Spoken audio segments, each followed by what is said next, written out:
Para se të fillojmë me videon, do ju ftoja të abonoheshit në kanalin ton Thënie për Jetën dhe të klikoni si përziles për të marrë njoftimet e videove tona më të reja.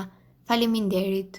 Mjeku jep urdhër, mos e pini kafe nëse trupi juaj e shfaq këto 6 shenja. Kafeja, përveç se është e shëndetshme, mund të ndikojë negativisht nëse konsumohet në këto raste. Studime të ndryshme kanë treguar se kafeja nuk shërben vetëm për të zgjuar nga gjumi, por ul edhe rrezikun për të prekur nga probleme të ndryshme si demenca, sëmundjet e zemrës, përshpejton metabolizmin e të tjera. Por në të njëjta studime sugjerohet se duhet ta shmangni kafen në raste të caktuara për të shmangur efektet anësore, duke filluar nga ankthi deri te rreziku i zhvillimit të problemeve të shëndetit, citonel.com. Sipas ekspertëve, këto janë rastet kur nuk duhet të pini kafe. Nëse është shumë e nxehtë, mos e konsumoni. Konsumi pijeve shumë të nxehta si kafeja ose çaji mund të shkaktojë efekte anësore, paralajmërojnë ekspertët e mjekësisë. Mendohet se temperatura dhe jo substancat e pijeve shkaktojnë problemet e ezofagut nëse janë mbi 65 gradë. Nëse ju ze ankthi, mos e konsumoni kafen. Nëse ndiheni pak si në ankth sapo pini kafe, duhet të fajsoni këtë të fundit. Kafeina ka efekte stimuluese në sistemin nervor që shkakton lëshimin e hormonit kortizol të stresit. Në këtë rast e përkeqëson edhe më shumë ankthin dhe problemet me gjumin te personat që vuajnë nga depresioni. Kur jeni duke ngordhur për gjumë, mos konsumoni kafe. Kafeja mund të duket një zgjidhje shumë e mirë nëse do ta gdhish në mëngjes, në rast të kundërt është e dëmshme. Përpiquni të mos pini kafe përpara se të flini, pasi është e sigurt që nuk do t'ju zerë gjumi. Nëse nuk doni të flini 7 orë në natë, do të fillojnë të shfaqen problemet e shëndetit. Mos pini kafe si të zgjoheni menjëherë. Konsumi i kafes që pak dhirë nuk do ju shtojë as pak nivelin e energjisë. Kjo sepse në orët e para të zgjimit, nivelet e hormonit kortizol të stresit janë në kulmin e tyre dhe ju japin një rritje normale të energjisë. Prandaj, shumë ekspertë bien dakord se kafeja e parë e mëngjesit ta pini rreth orës 10 deri në orën 12, kur nivelet e kortizolit kanë filluar të bien dhe gjithashtu kafeja mund të ofrojë shumë përfitime. Pjesa më e madhe e njerëzve pinë kafe menjëherë sapo zgjohen, pa ngrënë akoma mëngjes. Për më tepër, e shoqërojnë atë edhe me cigare, duke i bërë kështu më shumë dëm organizmit të tyre. Mirë po, të pish kafe me stomakun bosh nuk është një gjë e mirë. Pavarësisht se kafeja ka efekte pozitive në disponim, funksionet e trurit dhe performancës atletike. Sipas studimeve, nëse pini kafe me stomakun bosh, do të keni më shumë shanse për të shtuar peshë pa kriter. Sidomos ato që kanë në përditshmëri kafe në mëngjesit duhet të jenë më të vetëdijshëm se prishin nivelin e insulinës duke çuar në dëshirën për ushqime me yndyrë të lartë dhe me sheqer. Përveç kësaj, duhet të dini se kafeja ka antioksidantë të cilët përmbajnë sasi të madhe kafeine dhe shoqërohen me lloje acidi që gjenden në shumë fruta. Një filxhan kafe i thjesht me stomakun bosh stimulon sekretimin e acidit kloridik në traktin e tretjes. Kur stomaku është bosh, ka të ngjarë që konsumi i kafes të çojë në rritjen e nivelit të aciditetit në stomak dhe në të vjellat. Kur jeni duke pirë kafe me stomakun bosh, kjo mund të shtojë më shumë acide në trupin tuaj. Edhe kafeja pa kafein mund të stimulojë prodhimin e acidit i cili në stomak bosh mund të dëmtojë pjesën e brendshme të stomakut dhe nëse konsumohet rregullisht mund të ndikojë gjithashtu edhe në shëndetin tuaj. Kafeja e pirë për një kohë të gjatë do të reduktojë bardhësinë e dhëmbëve.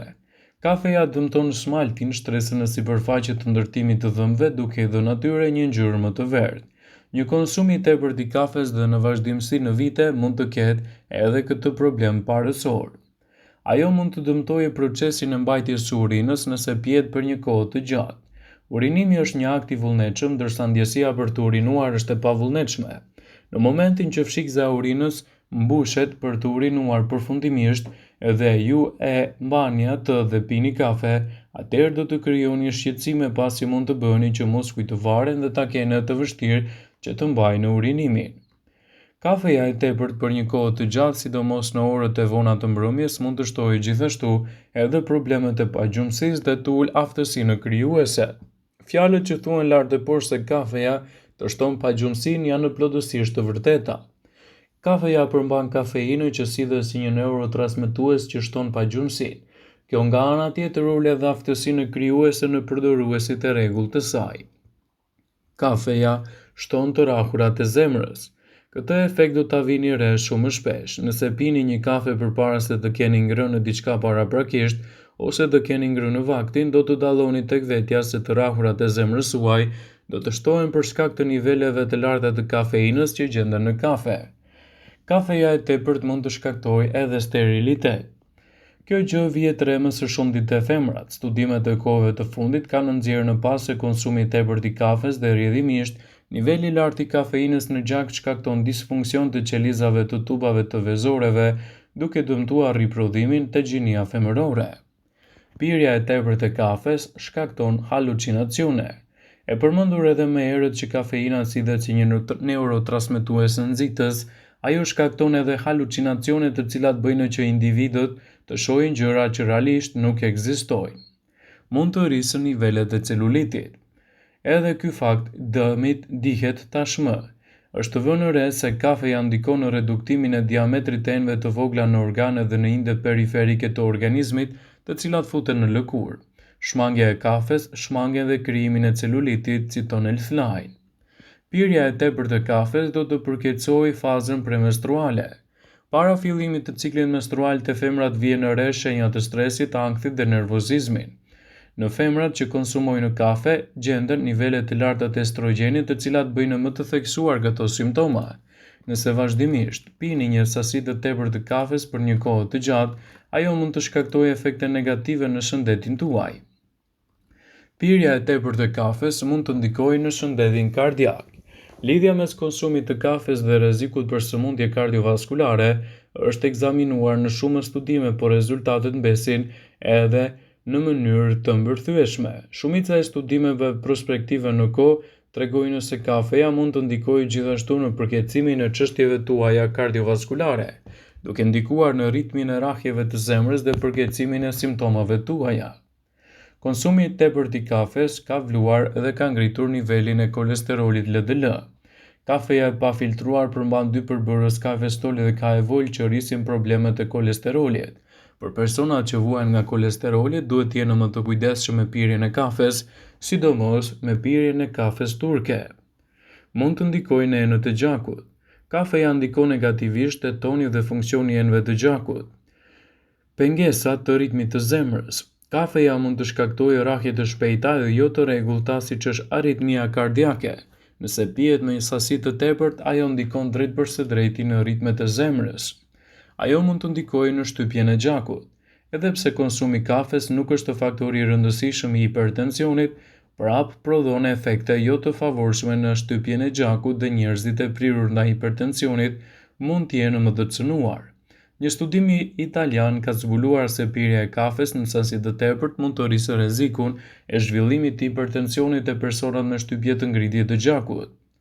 Gjithashtu, mund të ndikojë tek osteoporoza. Pirja e kafes mund të nxjisë nxjerrjen ekstreme të urinare të kalciumit. Konsumi i tepërt i kafes mbi 600 ml ose më shumë mundet që në mënyrë modeste të ngrejë rrezikun e osteoporozës, veçanërisht te gratë që marrin sasi të vogla të kalciumit. Pirja e tepërt e kafes mund të ndikojë gjithashtu në cilësinë tuaj të gjumit. Shumica prej nesh jemi të vetëdijshëm për efektin stimulues të kafes. Sasi të mëdha të kafeinës të pira përpara se të shkoni në shtrat mund të shkaktojë parë ati dhe vështirësi në fjetje. Tendencë që të zgjoheni më shpejt nga zhurma të vogla dhe zvogëlimi i kualitetit të gjumit të përgjithshëm. Pirja e tepërt e kafes ndikon gjithashtu në dehidratim. Kafeina në kafe është një diuretik i mesëm që mund të ngrejë jashtëqitjen urinare, duke bërë gjithashtu dehidratimin më të madh dhe të krijojë gjithashtu varësi edhe problemet tuaja me gjumin. Vëmendje. Jo bëjmë me dije se informacionet në këtë video kanë për qëllim që të plotësojnë, të mos e zëvendësojnë këshillat e mjekut tuaj ose ofruesit të kujdesit tuaj shëndetësor, dhe nuk kanë për qëllim që të mundësojnë të gjitha përdorimet e mundshme, masat paraprake, ndërveprimet ose dhe efektet e tyre negative në shëndetin tuaj.